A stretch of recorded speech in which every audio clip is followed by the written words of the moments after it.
Hello, everybody. There he is. Good morning, everybody. Hope you guys can hear me. We have a big crowded show today. Let's add in all of our great guests because it's a very nervous time. Whoops. Hang on a second. I always mess this up. I'm going to pop everybody in and then organize the cameras. Actually, I should just minimize myself. So this is, hold on. Hang on a second. I just got to bear with me. Okay. So I think I nearly fixed it. That's why we have so many technologists on the line to make this happen. So this is probably the biggest show we have ever done. I'm going to pop one thing out here. We have never done a DCA with so many guests. And we have a lot to talk about, and there's one extra of me. We will kill that guy. I think we're ready. Good. Sorry about that. So a big show today. Everybody's very, very nervous. A huge thank you to Ivan on Tech, Ran from Crypto Banter, Scott Melker, CTO Larson. By the way, all their links are below. I know it's impossible for everybody watching to be subscribed to every channel, but literally the breadth of these four individuals will tell you everything you need to know to be in this wild, wild crypto market. So how is everybody today? I know you've all been back to back on your streams. Thank you for joining. Everybody doing good? Fantastic. Great. Good to be back. We're talking at the same time. All right. So we have a big agenda today. A lot of people are concerned. Let's get the homework out of the way. Everything we discuss, of course, is edutainment. And don't forget, the links are below for all of these channels. Okay. In order, just click on the @ sign and make sure you subscribe. So let's just jump in. We only have Scott for 30 minutes, so we got to try to tap him as much as possible. And Ran, I know you've been talking about a lot of this too. But the big question today that is on everybody's minds is this one. If I can pop it up. And I can't. Of course I can't. Whoops. Now I got to go back to view all cameras. Oh. Hang on a second. I'm going to pop this up. Yes. So Bitcoin network fees are going through the roof, going to miners. They hit the highest level ever. Things like Taproot Adoption are going through the roof and everything else. BRC is the new ERC20 token. And you know, we have so many people. I don't know what the best way is to roll through the questions. I know many of you have very strong opinions on this. For example, Ran, why don't you take this first? Because I know you just discussed this too, and maybe we'll go around to the technologists and Scott. But do you believe, a lot of people are so worried now, it's like, this ordinal stuff, this meme stuff, this inscribing Bitcoin blocks is killing Bitcoin. And then there's all the related rumors and FUD regarding Binance and everything else. What is your take on this situation, Ran? Oh, Ran, can't hear you. No sound. Try mic number 4. Always a good one. This is exactly like Twitter Spaces. Every time you launch, there's some sort of epic technological issue. All right. Ran, testing 1, 2, 3. Still dead. So while Ran figures out his audio, Ivan, I'm going to pop this one over to you. Yeah, I mean, I think this is one of the most interesting times in Bitcoin's history. We have people already now speaking about hard forks, about block size. It's kind of like we're going back in time. This feels like 2017 all over again. And what has happened, just to recap what has happened, is that the Bitcoin devs pushed an update called Taproot, which was supposed to be a small update. They have been promoting it for quite some time, that it would improve Bitcoin, this and that.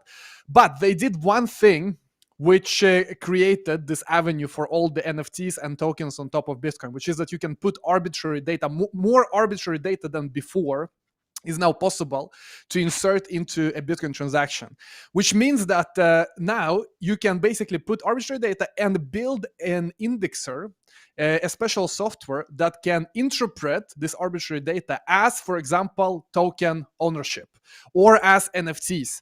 And of course, that's where the altcoin traders are now stepping in.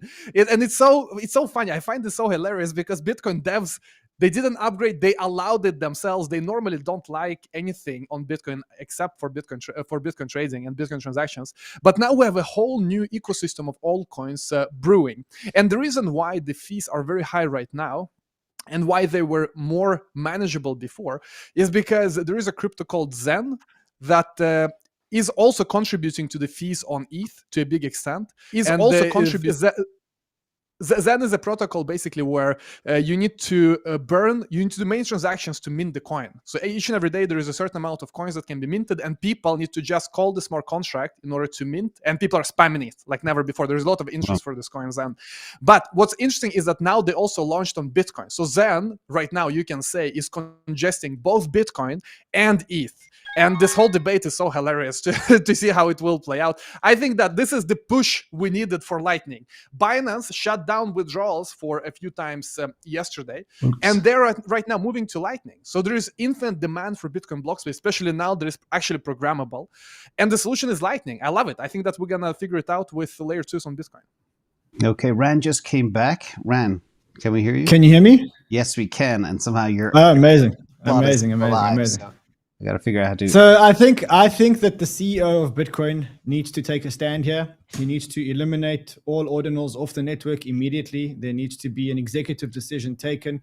I think anybody that does actually implement ordinals on the network should be penalized. I mean, look, guys, Ivan gave a very good explanation of how ordinals works. The people have decided that is what they want to use the Bitcoin network for. The network doesn't belong to anyone, and anyone can use the network as they wish. Now, if you ask me, in a perfect world, is this the use case that specifically I would want Bitcoin to be used for? No, because I'm very happy with Bitcoin being a store of value mechanism to transfer big store of value. But that's what the people have chosen. I suppose that if you would have asked Vitalik in 2019 or whenever it was, whether he wanted CryptoKitties to be the most used application and to crash the ETH network, he would have said no. But in order for people to innovate and for networks to innovate, they need to be put into situations where they are desperate and they need to innovate. And that's now the situation where Bitcoin is. It's in a position where we need innovation. Lightning Network, with all due respect, has been around since 2017. And it's time to either get Lightning Network properly working to the mass scale that it's promised, with the simplicity that it should be, or for other competitors to come up and fulfill that space. And that's just the way that it is. And through these processes, as painful as they must be in the short term, they will be much longer. In the long term, they prove to make protocols better and more resilient. Yep, good point. CTO, any comments on this one? Do you believe in that? I think it's super interesting. This is really the watershed moment. I agree with both of you before. And actually, when there was this big block debate back in, was it 2017, 2018, I kind of felt that they were right. I mean, they were very annoying individuals, but fact is that if Bitcoin is supposed to be used for day-to-day transactions, it's not going to work, right? It's like it's going to fill up. The block's going to fill up. It's not going to work. And I felt that they do have a point. Then came the counter argument that actually it's not going to be used like that. Bitcoin is not going to be used for day-to-day transactions. It's more like a bank vault. You drive the truck into the bank vault once in the blue moon, load up the gold on the truck, you drive it out to the bank vault. Don't need to do it often. Digital gold. Okay, then I felt that makes sense. Then it makes sense to not change it. It's unchangeable protocol. No one can change it. It just exists like gold. That makes sense. And then came, okay, well, let's do Lightning Network. We can use Bitcoin for day-to-day transactions on the Lightning Network. But that is now 5 years ago. This is 6 years ago. Yep. And actually not much has happened since then. Lightning isn't that adopted. It's still a little bit complicated to use. And all the innovation has really happened on other protocols. So now Bitcoin has gotten itself a little bit stuck in between. That's in business, it's a very dangerous position. Either you do this or you do that. But if you try to do a little bit of everything, but not so well, it's a dangerous spot. So I think exactly like both of you said, it's time now to make up your mind. Will we use Bitcoin for day-to-day transactions like NFT meetings, buying milk? Okay, then we can't do it on layer 1. We need layer 2. That's it. Otherwise, it's not going to work. Exactly. Or we don't do that. Digital gold, then we don't need any of this stuff. Then we should, switch it off. Yeah, Scott, what do you think of all this? Like, if you look at Taproot Adoption, the idea was to make smart contracts more efficient, just like the team was saying, and new features. But could there come a time where it just breaks everything down? And what should be the digital store of value, the digital gold? Whole thesis goes out the window. And I know as well, there's another interesting angle is the Bitcoin maxis are going mad about all of this degenning happening on the chain. It's kind of, what do you say? Listen, I went to college in 1995. I didn't really know what the internet was. We didn't have ready access to videos of naked women. And so I used to, right before I would go to lunch, I would try to download a picture of Cindy Crawford in a bikini, just a photo, right? And it would take 4 hours, and I would come back, and there I had my picture of Cindy Crawford in a bikini. It was really exciting. That's the Bitcoin network, right? And so we need to see layer 2s obviously proliferating for any of this to work. But to me, watching this process is insanely entertaining, because I think my favorite thing in crypto has become watching hypocrites be hypocritical. Right. And so you have the Bitcoin maxis who believe in a permissionless network until it's something that they want to give you permission to do. You can use it, just not in the way that you want. You need our permission to use our permissionless network. Right. And the irony of the fact that it's a bunch of memes being printed out of thin air for people's profit in a casino on the Bitcoin network makes it so ironic and insanely entertaining to watch that I literally want to piss my pants sometimes. I just sit back and watch. It's absolutely incredible. Guys, they've brought the casino to Bitcoin. I don't think that's a good thing for Bitcoin, but I think that if you believe in freedom and you believe that it's permissionless, then sit back and watch. I mean, Rand and I had a dinner recently. I'm not going to get deeply into it, but I had a few too many drinks with Rand and his team at Consensus and kind of vomited all of my inner feelings. This is one massive casino, and 1% of this stuff is going to be meaningful in any way, shape, or form. The rest of it, I hope you at least got a free drink. Awesome. Well, the other Scott. No, hold on. Stop. That dinner changed my life. As you know, that dinner changed my life. You know that I've been using a lot of the analogies from dinner in my streams and in my Twitter spaces, and I think it's time for you to come clean in front of the boys here, and I'm sober now. Tell them. No, but I think it's important that you tell the boys what you told me that dinner, and let's call a spade, because we're here and we should just call a spade. And it was probably one of the most prolific moments that I've had in this industry. I've got to be honest. I had dinner with Scott, and that day, the penny dropped for me. In terms of something in this industry. Scott, you got to do it, bro. I think it's probably one of the most important things that you would do on the stream. I'll give you the core. I can keep it PG. I'm sorry. I don't know whose channels are PG and are not, because mine is, well, it's not. But and neither was that dinner, right? The core of my argument was that why does any of it need a token? Right? I mean, Rand, I think that was really the core of it, is that we can talk about the blockchain changing the future and all of these incredible innovations and the technology, but why does your average protocol need a volatile token that can be traded on a secondary market and pumped and dumped with any liquidity rather than no token at all? I mean, why is Coinbase launching their own protocol base that doesn't have a token in the first place? So what I came to realize in that conversation, in a much more impassioned and slurring moment, was that 99.9% of what we're doing does not require a volatile token at all, would be perfectly well serviced with something that was stable. And this is a massive casino. And guys, I was hook, line, and sinker in it for the tech, the value. Every project's going to change the world in the last cycle. Now I think it's all pretty much garbage, right? And I do think that there will be 5 or 10 things that win, just like in the internet bubble in late 1990s. But the rest of it, guys, Pepe is not an investment. That's like saying you're going to go invest your tokens in a slot machine. You're literally redacted if you think that's an investment. It's fun to trade, accept that, but don't stay in the casino for more nights than you need. You said it about every token. I mean, Pepe, cool, but you also showed me that basically every protocol token is actually a bunch of garbage. Listen, they're great, but explain to me why 99% of tokens need to exist. Why couldn't they just be stable and pegged? Why? Well, this is super interesting because this ties back to kind of money flows.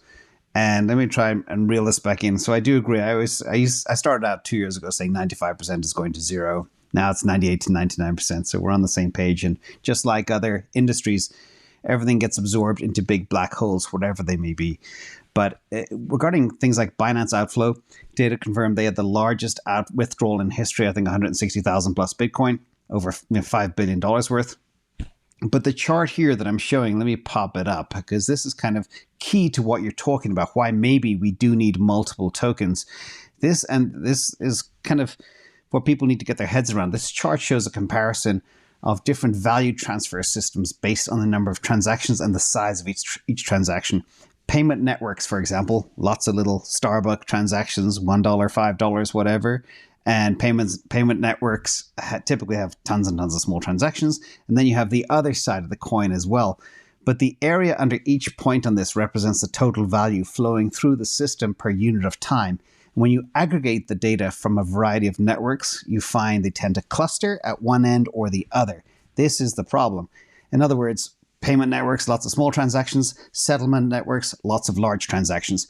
So from that perspective, don't you think, Scott? And yes, there are tokens that we need. There are absolutely tokens that we need. I'm saying 99.9%. And to be clear, I'm looking at the comments over here on YouTube and people saying crypto's a scam, everyone's scammers. That's not what I'm saying. I'm just saying they haven't seen the light yet.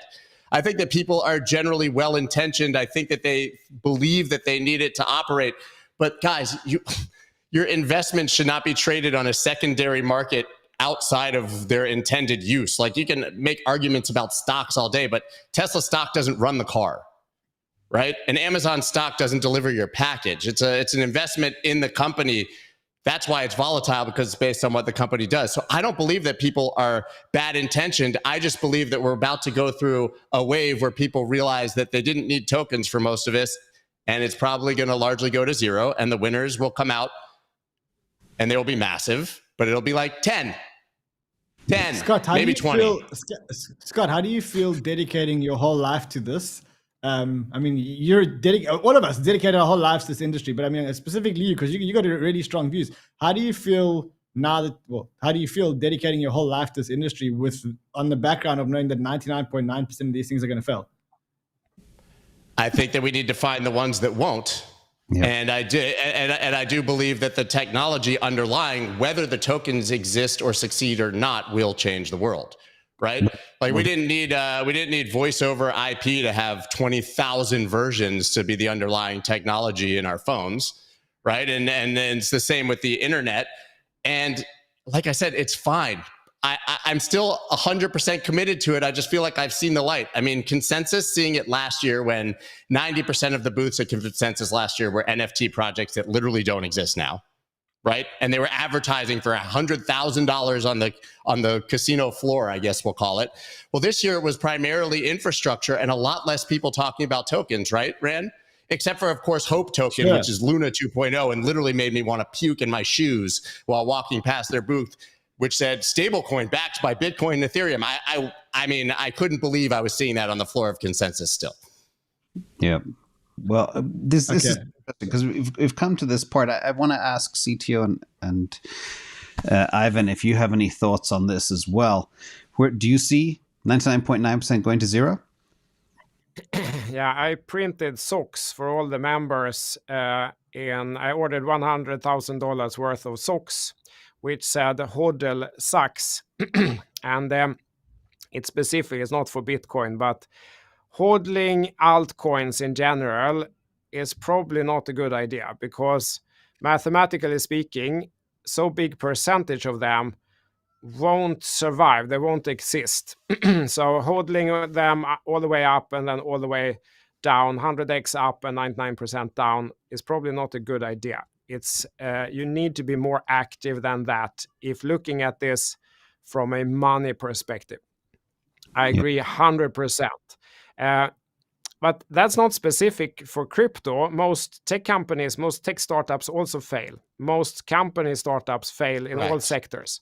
But I think it's even more extreme in crypto. And I think talking about I'm investing in this NFT, or I'm investing in this meme coin, or I'm investing in this new altcoin, I think it's the wrong terminology. It seems like you're doing a long-term investing, and that's why I printed those socks. I think it's the wrong mindset. Need to be more active and regard it as some sort of, casino is a better analogy than investment, if you put it like that. But it's not random either. Casino is random. This is definitely not random. There's patterns and there's a way you can navigate this. But you need to realize that just buying and hodling forever some random altcoin probably isn't going to work out. Yeah. One thing though, there is a point with a token for something like Bitcoin. It wouldn't work because the game theory of the mining requires a token. Same with the proof of stake. There has to be money at stake, otherwise it wouldn't work. The idea with the cryptocurrency wouldn't work. So I think in a way layer ones do need a token, otherwise they can't exist.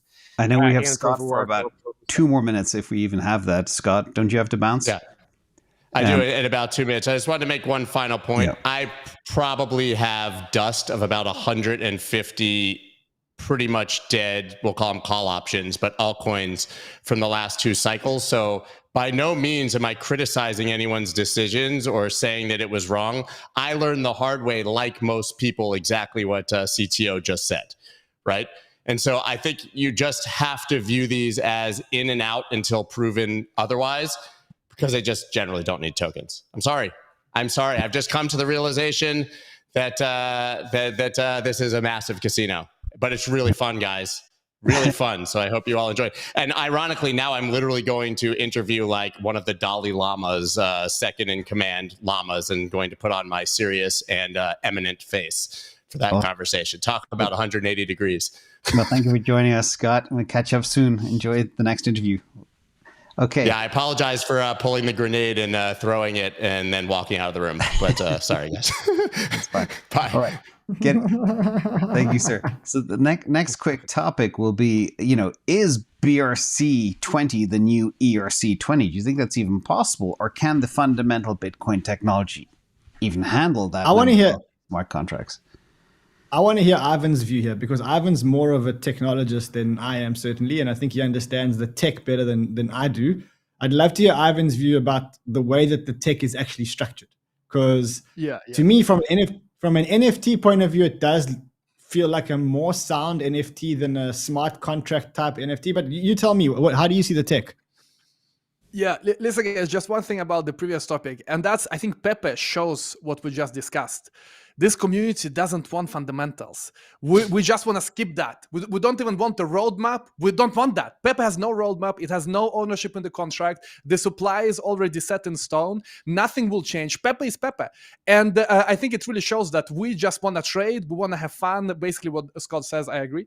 But in terms of BRC20, listen, this whole system can collapse at any point if Bitcoin devs just put one commit that destroys the way this data is being put on chain.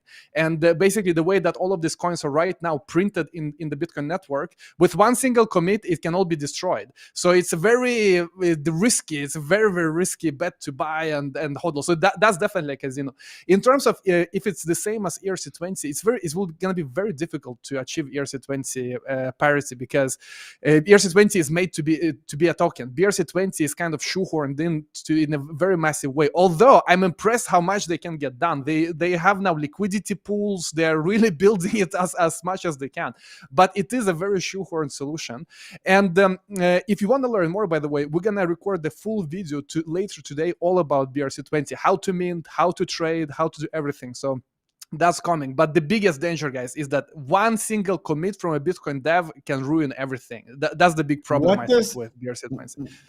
Who needs to agree for that commit to actually happen? Like, they can't just unilaterally just do that. That's a fork. I mean, that commit would need to be a fork of the network, no? Yeah, I mean that's the biggest debate in Bitcoin. Who can change the network? It's always a political journey. Some people say the miners will never go away from this BRC20 stuff because they make so much money. So the miners will never support a chain which is without the BRC20. But the miners lost the big block debate. You remember that miners were pro Bitcoin big block in 2017-18. So it's all about the social consensus. What is Bitcoin?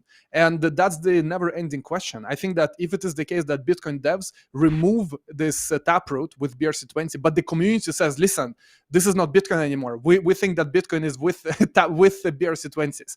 It's so difficult to predict. It's basically who has the biggest voice in the industry. And before, it was Blockstream and Bitcoin devs. During the past years, I feel that it has changed a lot because Blockstream, they're not really running the show. They have failed with their Liquid, the sidechain, which is like the proprietary sidechain they had. And the idea, I think that they had the idea that we have small blocks, that they propagated small blocks so that they could sell the sidechain. But it kind of failed. No one uses their sidechain. So let's see. I think the dynamics are different now. I kind of agree with CTO also. I wish I would support more big blockers in the past. I have changed I was supporting small blocks in the past, but I kind of changed my view now because it's not like Bitcoin network is going to break with bigger blocks. Not at all.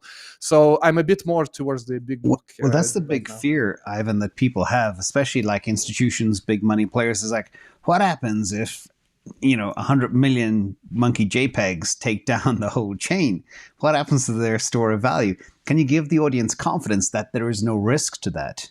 Or is there? Yeah, I mean, there is no risk because you can still transfer. It is high fee, but you can still transfer. And it's kind of like we've always been discussing. Will Monolith win or will Layer 2 solutions win? Because altcoin investors clearly want to pay a lot of gas fee. They want to pay a lot of gas fee. But I think that people who have 100 million in Bitcoin can pay more gas fee. If you want to transfer 100 million from here to here, you probably can pay more than people minting all of these JPEGs on Bitcoin. So it's not a problem for big money, not at all. It's more about like the average Joe who transfers 0.1 Bitcoin here and there. That becomes problematic, of course. And there you have Lightning Network. So you separate the use case. Use case of sending small transactions between wallets cannot compete for the same block space as 100 million transfers and the altcoin minters, because when altcoins pump 100x, you're fine with paying $100 or $200 transaction fee. So use cases need separation. But then another approach is like, for example, with Solana, where you can do in parallel, but Bitcoin is not made like that. Bitcoin is not parallel. It's step by step. So. Yeah, in fact, you mentioned something very, very important. This is a screenshot of somebody, I think Rasu, or somebody aped into 84 ETH into a meme coin, paying 64 ETH in gas. Like, can you just imagine those numbers, that fee, 64 ETH to buy 84 ETH of a meme coin? And another person has like $50 on their MetaMask and they can't get it off because the fees are too high. So, does it just basically make the system unequal to those that can't afford to play? And that becomes like a tier 1, tier 2, tier 3 players based on dollar values and how much they can afford. I mean, one way to think about it is like real estate. You have Manhattan, which is very in demand and it has a lot of infrastructure around it. Then you have other towns outside. It's cheaper and you still can get things down. You have a store. You have all kinds of use cases there as well. So it's kind of like that with Layer 1. Layer 2 is the way I see it. Now, I don't know if that's a mistake, the screenshot. Sometimes people, they FOMO so much. It's crazy. I mean, people, there are so many examples with people trying to sell Luna, but then they like send away their entire ETH balance as fee, or in this case. So there are also many mistakes that are happening when people want to FOMO in or FOMO out of something. Like, for example, paying this much in a transaction fee. Yeah, and it's certainly helping as well. The deflationary status of Ethereum too. Just over, I think it was last Friday or Saturday, the Uniswap drove the huge fees, like 95% or 90% of all fees on Ethereum were driven by Uniswap because everybody was aping into Pepe. So it just seems, considering how old this technology is, it just seems a bit too fragile. Ran, CTO, what do you think? Considering you know what someone said to me the other day. He said something like, I'm actually going to try and find the tweet because it wasn't a tweet. It was a message that a good friend of mine, someone who I really, really respect in the space, said. But he said something like, AI is really humbling crypto. And I've really got to find the way that he phrased it, because what he says is like, we've been around for 13 years now. Like you can take Bitcoin, you've been around for 13 years. The best use cases that we've got in 13 years are trading US dollars on chain, trading fiat money on chain, and trading shitcoins and meme coins and illegal securities in a casino. And he says, like, when you compare that to AI, and you compare how AI is like changing lives from day one without this whole ramp up period, he says it's a little bit embarrassing for the crypto guys. I'm going to try and find the tweet for you. But for me, it's like, I think it's time that he's saying AI is making a mockery out of crypto, immediate value, not years of hype, no massive capital formation, Ponzi's, rugs, white papers. And at the end of it, it's like a difference between a man and a child, Yeah. Like I don't know if you guys agree. Look at the history. Look at the history of neural networks. It is 50 plus years old, if not 60. So AI, the way that AI has exploded now is through deep learning neural networks, and the breakthrough came during the past 5 years especially. But the history of neural networks go back ages, decades ago. But I get the point. At the speed that is developing right now, it's massive. So, but crypto hasn't had this kind of worldwide growth yet. Yeah, that's I have something to say here, because I was going to say exactly what Ivan said. I studied computer science in 1992, which is before some of you were born who's watching. And we programmed the neural networks. It worked pretty much the same way. Of course, there's been some addition, but the general principle was the same. But you could teach it to do simple things like playing board games and so on. It worked great for that. But you couldn't feed it the entire knowledge of the internet and get something out. That didn't work. So it's but it took that long. Principles are the same. Scalability just wasn't there at the time. So it's almost always like this. People see an overnight success and they think, but it happened overnight. 1 month ago, 2 months ago, there was no ChatGPT. Now there's ChatGPT. It happened overnight. No, it was 50 years before that. They just didn't notice. They didn't see it then. But then it became good enough. And then everyone started using it. And that's the case with almost all technology. Smartphone I've taken as example. We tried for like 20 years on Ericsson. We just couldn't build one that was good enough. Then it came. Everyone used smartphone. They just didn't see it before. They didn't see how many decades of work was before. I think it's the same thing with crypto. But there is a point. And coming back to the fees, I think one thing that is preventing it from mass success today, and I've said that from the beginning, is the fees. The fees are too high. It cannot cost $50 to do something. That's preventive for almost all use cases. Yeah. And that's the case for Bitcoin. It's the case for Ethereum Layer 1. It's not going to work. It's going to be limited use cases only if it costs that much. But if it costs like a fraction of a cent, it's different. But we're not there yet. We're starting to get there now with Layer 2. Solana is better, but people are debating then, is it centralized, yes or no, and so on and so forth. But I feel we're going to get there. People give up on the technology too early. They just haven't been around seeing how long it takes to get anything working until it becomes good enough. That's my take on this, but the fees are definitely too high for this to become a mass market on Bitcoin and Ethereum. Well, that's interesting. You guys mentioned one thing as well, the kind of what we've been discussing for a long time, the monolithic versus modular type approach. This is let me just pop it up here, make sure we see it. There's no free lunch in blockchain. Solana puts the cost of consensus and packing blocks on the hardware operators, keeping fees affordable for users. Ethereum does the opposite, keeps hardware costs lower and imposes high fees on users. What do you guys make of that statement for the technologists here? And going forward, what will that mean? And it goes back to what will win the day at the end of the day? Or could you layer in a technology that, say, some chain X uses to help compression on Bitcoin, and then Bitcoin does it all? Is that even possible? Any takers? I can start because I have a very strong opinion. I hate to take the same example the whole time, but I'm still going to do it. Telecom, we have an example. The deal to build the network is huge. If I'm looking at public data press release, I just Google something like Ericsson, Verizon, Verizon bought a 5G network from Ericsson. It was $8 billion. So it's 8 billion, that's like the miners of the telecom world. They build a network that you don't really see. See some antenna on the rooftop maybe, but you don't see most of it. It's kind of hidden.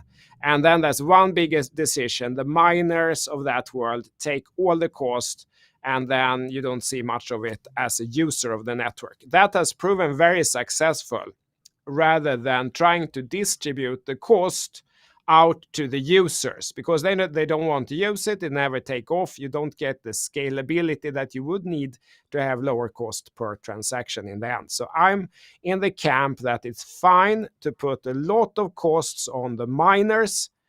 It can be, millions of dollars, hundreds of millions of dollars, maybe billions, because there will be someone sitting doing an Excel business case and very carefully calculate if this makes sense or not. And if it makes sense, they're going to put in the 100 million or the billion or whatever it costs. That's fine. But the average user, if they don't see something that's cheap, they're not going to use it, and we're never going to get the scalability. So I'm fine with putting all the high cost to the miner. I think that's fine. Okay, that's interesting, because we've seen just some big moves as well over let's pop this one up, just yesterday. You can see an extreme explosion in the use of one chain, which was more than twice the use of any other chain, more than twice Polygon, more than twice Ethereum. And going back a few days, Polygon had more daily active users than Solana. So do you think this is what's playing out right now? Or is it just a coincidence? Well, I think people are running to the lowest fees, and it started with ETH, then ETH became too expensive, now people are running to Solana. But I think this is the biggest debate of philosophies, where Vitalik's philosophy is that you should be able to run your own node and catch up, and then layer 2 solve the scalability issue, but everyone should be able to run and verify the blockchain. It's kind of the same philosophy with Bitcoin. That's what started this whole industry, that we can have a distributed network where people can run and verify. The big question is it even needed? I mean, like CTO says, if I can just pay a few million to Amazon and spin up a machine there and quickly catch up in this corporate way, is it good enough? And I don't know what will win. It's interesting to follow both of them. Obviously, one is, in theory at least, more robust and more resilient to different attacks, regulatory attacks, all kinds of other attacks. The other one is more scalable, and you have this economy of scale, and it can be cheaper. But it's interesting to see how this industry evolves. I don't know the answer. We'll have to see. It's good that we have both options anyway, that there is choice, and there are bridges between them. So that's why I don't really see it either or, because you look at Squid Router, you see, for example, Axelar and other protocols that do cross-chain liquidity. You can have both. You can do trades across them. Look at what Thorchain is doing with cross-chain trading. So I'm not really sure we have to choose. If I have a use case and my preference is that I want that to work on a distributed network, maybe a bit slower, but I know that it's more safe from all kinds of attacks, and there are just more stakeholders, more players running it, I can choose ETH or Bitcoin, maybe BRC20, who knows. If I want just speed and faster, maybe it's Solana. So I don't really see it either or. And it will be interesting to hear your thoughts, CCO, about that, because you can have both. You can have cross-chain. It's really becoming, it's kind of like, do we use TCP or UDP? Man, you can use both. You can use one protocol for this one. It's more of a stack. Maybe it's part of the same stack. It's very interesting to see how it will evolve. Maybe ETH and Solana and Bitcoin is part of the same stack, and developers building on top, they don't really care. They just build use case. Just like email, IMAP, and TCP, UDP. It's also different protocols, part of the same stack. Anyway, it's so early, and we can be part of both. That's the best. And that's so interesting. I want to ask Ran, because you were at Consensus and you picked a lot of people's minds when you were there. What is the general consensus of where do you think all of this is going? And second of all, can you relate to what CTO said about telco? Because that does make a lot of sense, pushing the infrastructure costs to the miners. So Consensus wasn't the right place to gauge where people think. Consensus was very retail focused, and almost like it wasn't ETH DevCon or Solana DevCon or one of those. It was very much a retail centered conference. And I think the retail centered conferences there's a lot of hype and, regulation, legislation, how to invest. So it wasn't where I was going to get ideas about the future of blockchain. I think I agree with CTO's example. I think I also agree with Ivan that it's pretty early, and that it will probably be a multi-protocol world as part of a stack. And I think also one thing that I probably took away from this show is we're a lot earlier than I thought we were in this industry. So like, Ivan gave me a little penny drop moment about the neural networks and how long AI has been around, and it's only now had its aha moment. I mean, I like the trajectory at which this is going. I guess we're privileged that we've got a casino in which we can speculate and can keep us really, really, really interested in the price. But I think in terms of getting the use cases, it's going to take a lot more time. I think when I see what's going on with Bitcoin, Ethereum, and I look at Solana, and again, I'm not here to shill Solana because that's not the thing, but I want to see if there is a chain that can keep most of the transactions on chain without and still be able to scale. Because I think Bitcoin's proven that it can't do that. Ethereum's proven that it can't do that. I think there needs to be at some point a chain that can be much more on chain and much less rely on layer 2s and still be cost effective. Now, I don't know if that chain is Sui, Aptos, Solana. I don't know which chain it is, but I think we do need a chain that does that. So I think right now, I guess my bet is probably that Solana's got the most network effect, but not to say that Solana's won the battle. It's still very, very, very early days. It is early, but when I look at chains, though, they tend to have Me Too technology. They don't have better technology. So if you don't have something, a quantum leap better, you're not going to be able to get the network effect, and that's what needs to happen. Ivan, from a tech point of view, when you look at Move versus Rust, and you look at the programming languages, is it a step change? Is Aptos a step change from Solana? Is Sui a step change from Solana? No. I know you've integrated into Aptos. Yeah, I don't think that's the definitive answer to it. It's not a decisive factor, the programming language, because the programming language doesn't have to be good for something to be big.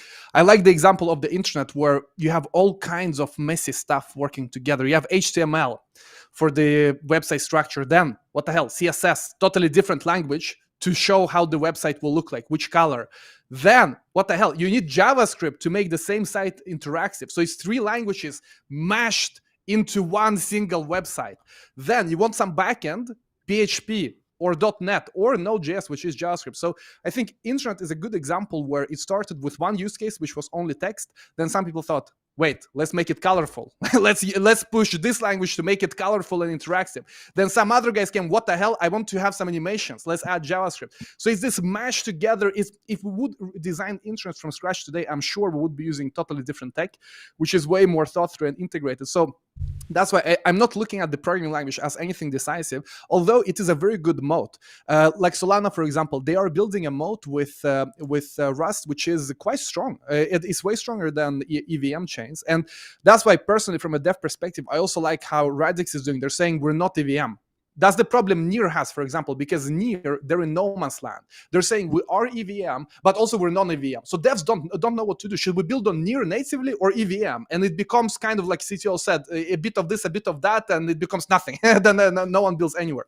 So I like that you either say you EVM or non-EVM to build the moat. So in terms of a moat, it can work, yes, to keep the dev community going, but I don't think it's going to be a decisive factor who wins. Yeah, this is I just add one thing, because I agree so profoundly about one thing that Ivan, you said, that we can play both. We don't need to sit here and predict how this is going to look like in 10 years, because who knows what really makes this market take off and become like the ChatGPT or the iPhone use case. Maybe it's not even invented yet. We don't know that. Or it's one of these. And there's different models, and it's very difficult to predict which one will win. But we don't need to predict it. We can follow all of them. If we keep our nose to the ground or ear to the ground, we will see which one of these start trending up, which ones will start trending down. We can follow the winner. We don't need to predict it. We can react to what actually happens. And I think that has much higher accuracy than trying to predict it from the beginning. Yeah, that's a very good point. So basically, I think to summarize where we've gone with the technology, and correct me if I'm wrong here, if you are storing $1 million, you use Bitcoin. If you're moving $1 million, you use Ethereum. And if you're trading an NFT for $5 15 times a day, you use Solana. Is that a quick summary of how you see all this going?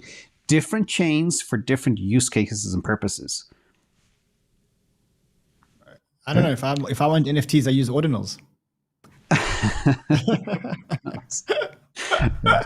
All right. Well, this has been really good. Let's do one more topic. There's a lot of crazy stuff happening in the crypto world, where you say macro is crypto, etc. But there's rumors of Interpol trying to shut down Binance. There are countries stacking gold in first quarter of this year like crazy. Like Singapore, China are stacking gold. They're looking for those hard assets, which typically at this rate of stacking shows you that either they're trying to protect the currency and back it with something hard, or they're panicking about something. They believe Armageddon is coming. And then you have the Fed debt ceiling and all the other crap going on. I mean, it's just a perfect storm of anxiety right now. How do you guys see all this playing in? Can we just talk about this debt ceiling for 1 second? Yes. There's no way that the US defaults on its debt. Can we all just agree that it's all a tactic by the Democrats and the Republicans to squeeze water, the lemon, the juice out of each other in a negotiation in such a way that we know that they will relent on at the final moments. Neither the Democrats or the Republicans are going to let the US default on its debt ceiling. It's just, that's not even a real option. But we're seeing things that we've never seen before. One, it took 15 votes for Kevin McCarthy to get voted to be the Speaker of is it the House or the Senate? I don't even remember. And then you've got Janet Yellen is publicly very, very nervous, and is getting more ample. We always have that. That's part of the game. It's part of the negotiation.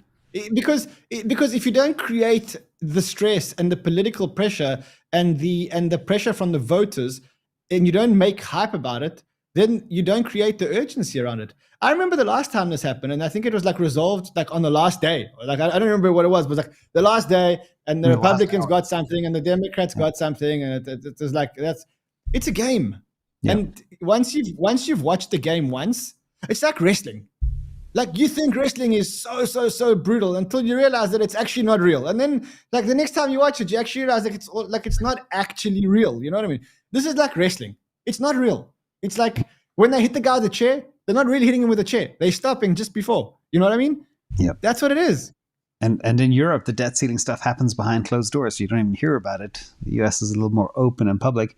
But back to other stuff like gold. So the question I always ask myself is, the world is definitely going risk off. There's too much contagion risk. Everywhere you look, every rock you look under, there's risk. People are looking for secure assets. The big question is, despite all this Bitcoin congestion stuff and all the FUD about Binance and everything else, do you think Bitcoin could become a risk-off asset this cycle, just like gold? People are stacking gold. They call Bitcoin digital gold. Do you think that day could come? I have a view here, and I'm going to air that view quickly. And I know I'm taking up some microphone time here, but I think that gold's going to do something stupid. And I'll tell you what I mean when I say gold's going to do something stupid. I think that either governments or someone is going to do something stupid when it comes to gold. And that'll be the aha moment for Bitcoin. And I think it'll have something to do with either confiscation or, seizing, confiscation, stuff like that. And then I think the aha moment's going to happen that you have to go digital. And I don't know if it happens this cycle or next cycle. I think now Bitcoin is like the 2% and gold is the 98%, But I think the minute that someone does one more stupid thing around gold, like one of the presidents did was it Nixon or Kennedy? I don't know who it was, but when they said you have to sell all your gold to the Fed for a certain preset price, we have to wait for that the next own goal to be scored around gold. And then that's when everyone's going to say, wait. There actually is another alternative. It's Bitcoin, and this could never happen with Bitcoin. And then we get that adoption moment. That's what I think happens. Pivot. So there's a big rumor as well that JP Morgan is short in a derivative up to $2 trillion worth of gold. and gold is very close to an all-time high once again, and the Chinese are buying it up like crazy to squeeze JP Morgan. Is that just a weird conspiracy theory, or do you think there's any truth behind that? And they've been manipulating gold for 40 years. I hope there is. Absolutely. I hope there's so much truth. I hope there's so much truth. And I hope that they squeeze so hard that they go, that you know, that like, I want to see Jamie Dimon sweating like I've sweated when I've been as part of a short squeeze. That's what I want. I want Jamie Dimon to feel like the day I felt when Luna collapsed. That's what I want. Okay. Looking at the technicals here, I mean, if they can get the price a little bit higher, JP Morgan's going to be scared because, I mean, right now, if you say the price close here, it was the highest monthly candle close ever. It's just on the breakout. And if this breaks out, it's a confirmed cap and handle pattern with price target in the 3,500 or maybe even up to 4,000. Wow. Okay. And I'm sure that that's way beyond their liquidation price. So if it just breaks out a little bit, it's a confirmed breakout. They will have all their technical analysts saying, you know, guys, this is scary. You know, price might run up past our liquidation, and they will sweat. And it's really, really close there. And I hope Bran is right that then the pivot will happen.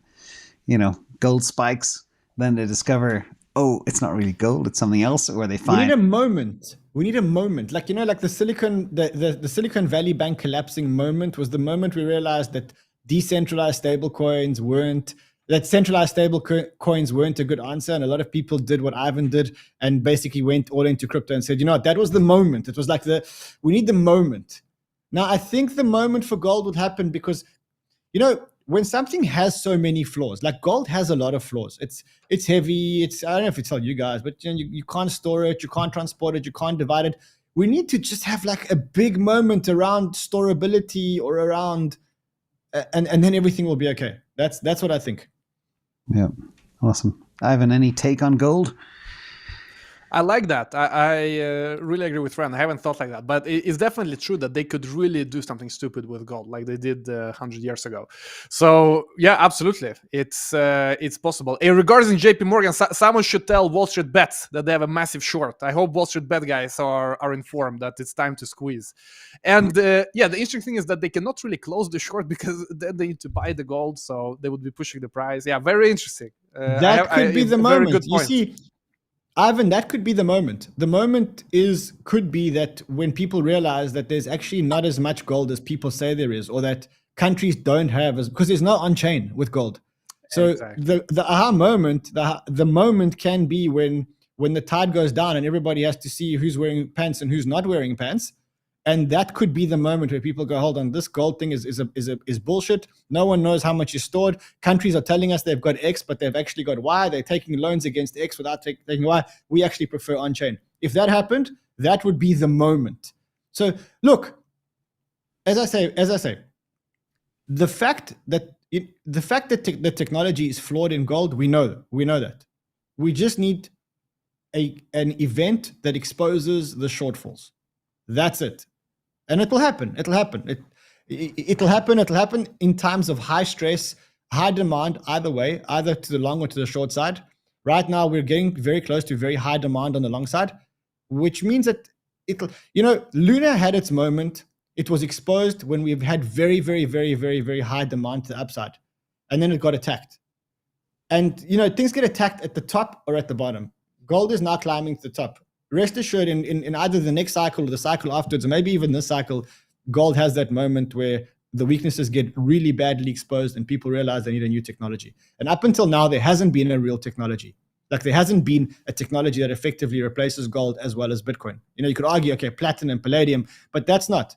Like now, we now have a competing technology. We have a 10 times better technology.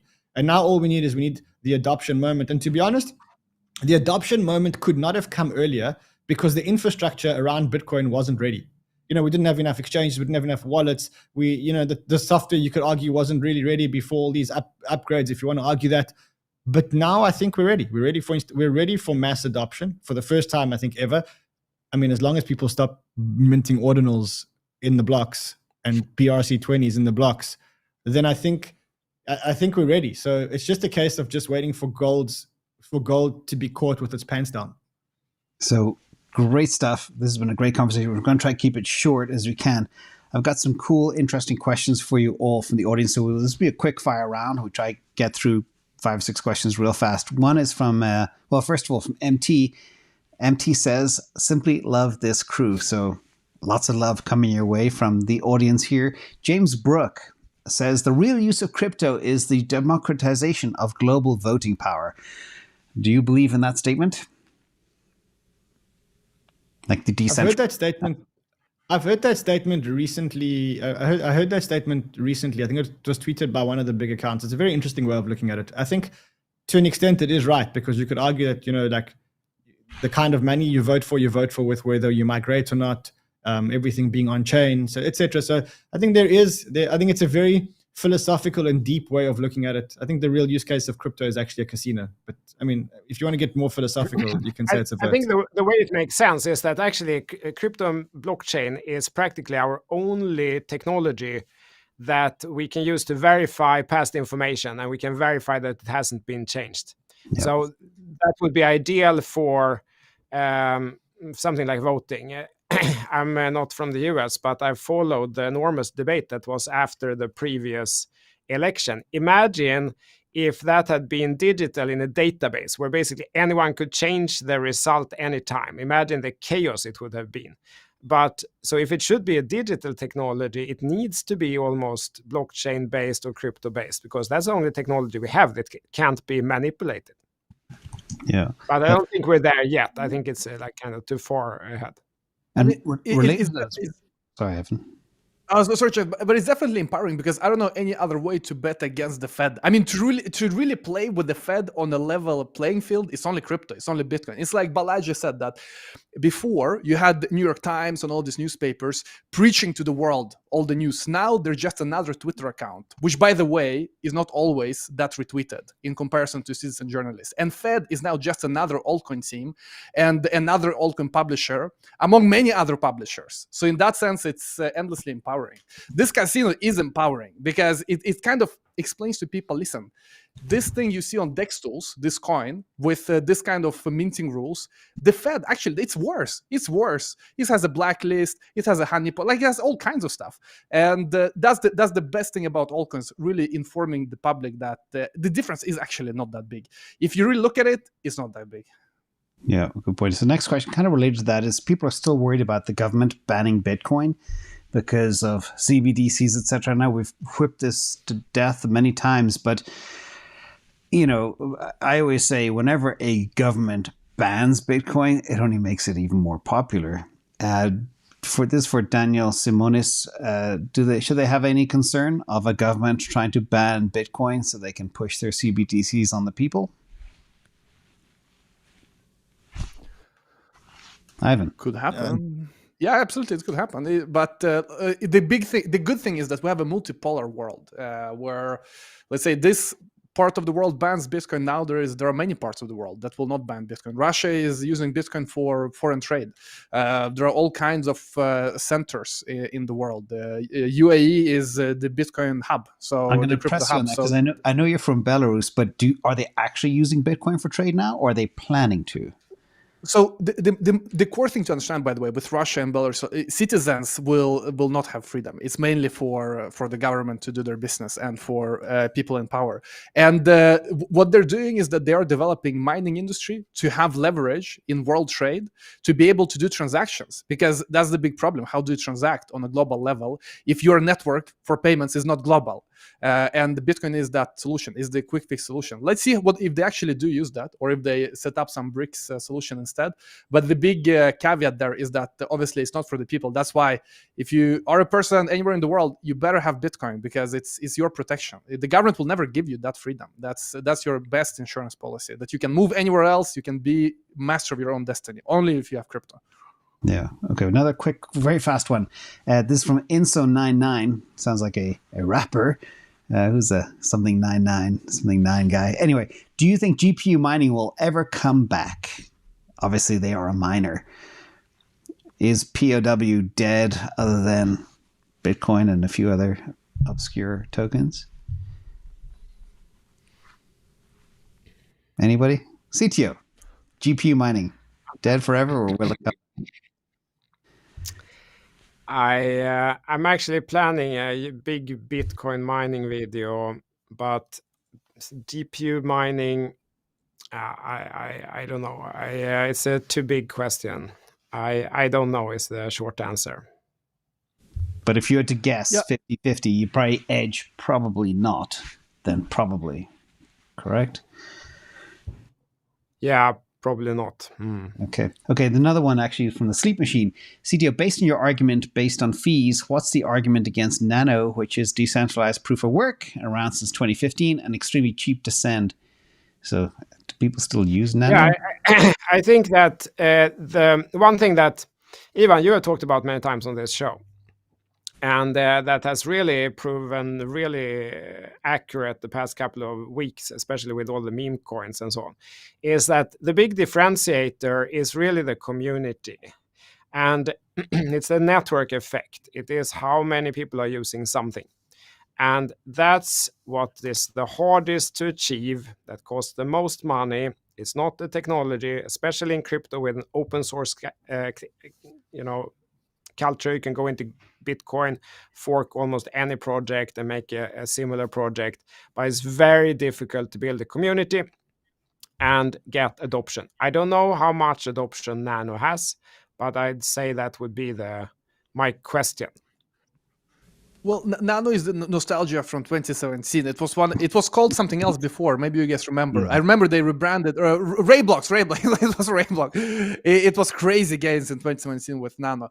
But guys, regarding GPU mining, it may come back if someone does a new algorithm which is ASIC resistant. Because the reason why we don't have GPU mining is because there are ASICs now.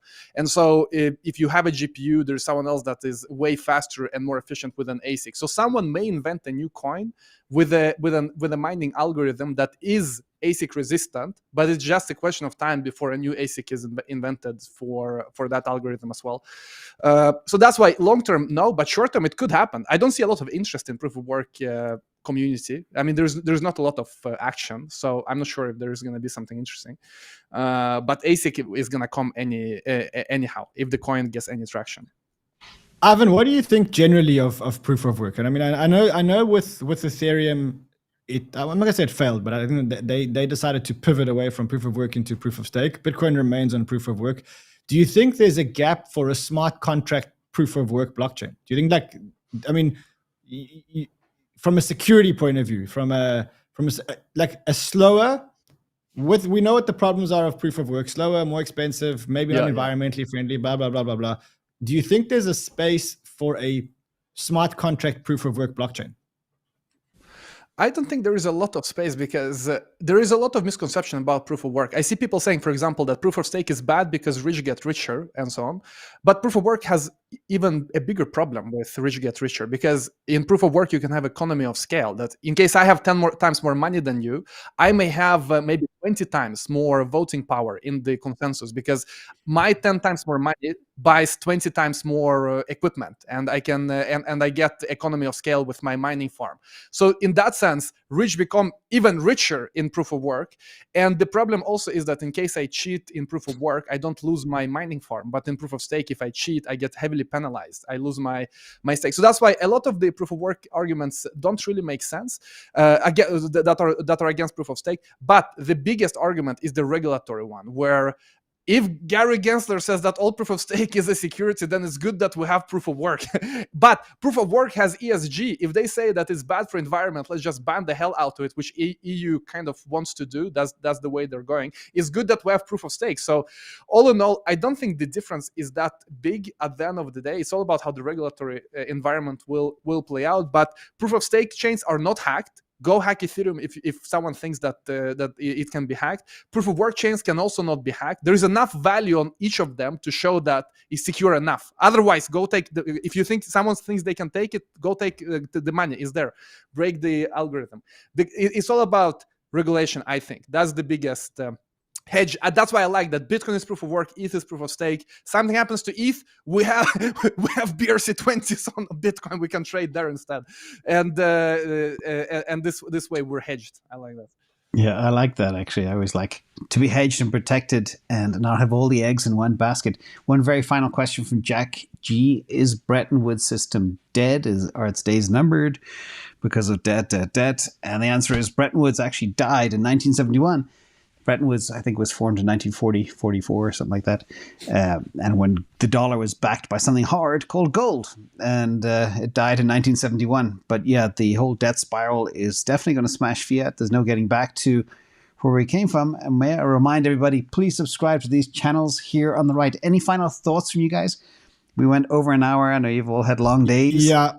And I want to say that I haven't had as much fun trading as I have trading Pepe. I just want to show you something just for shits and giggles.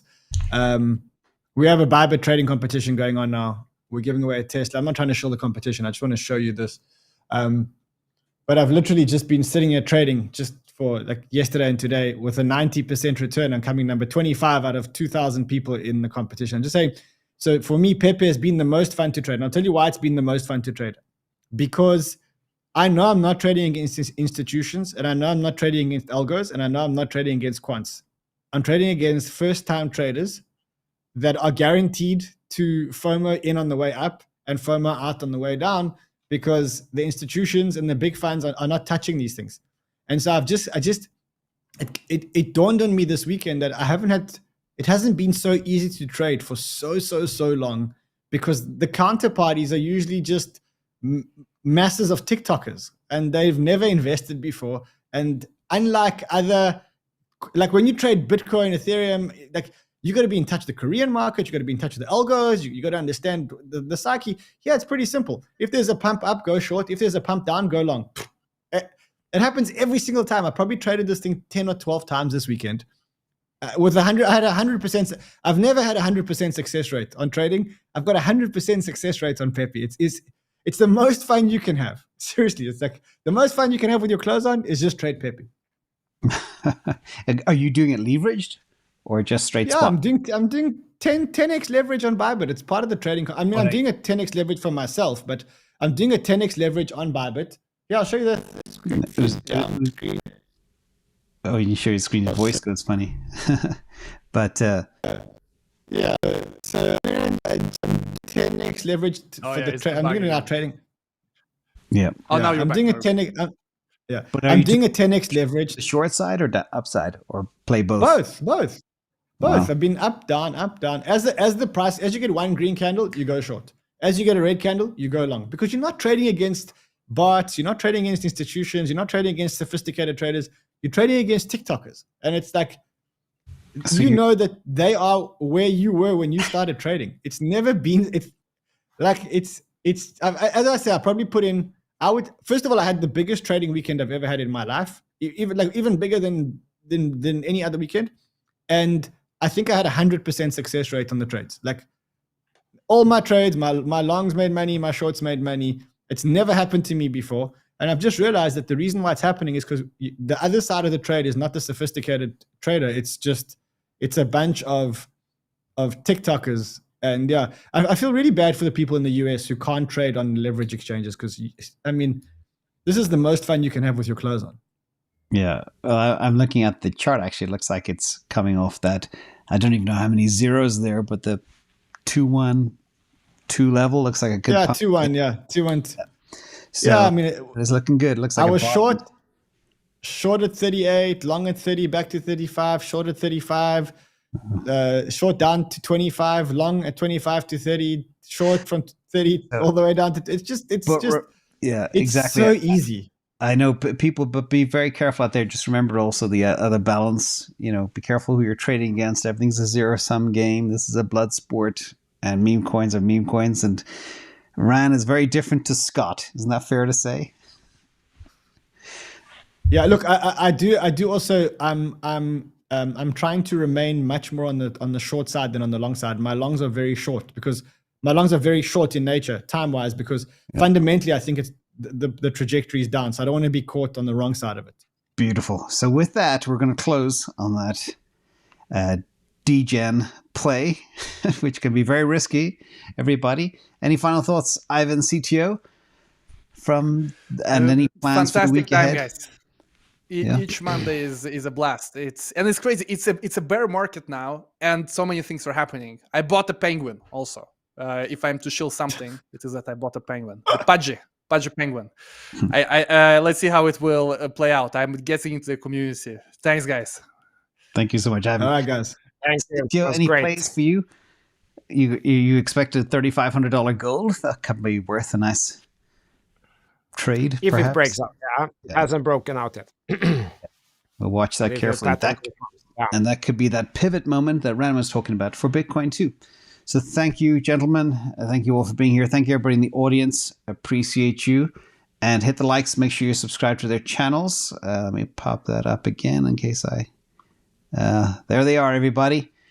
Once again, see you all very soon. Next week we'll be on Ran's channel, if you're still there. Okay. Good night, everybody. See you guys. Bye.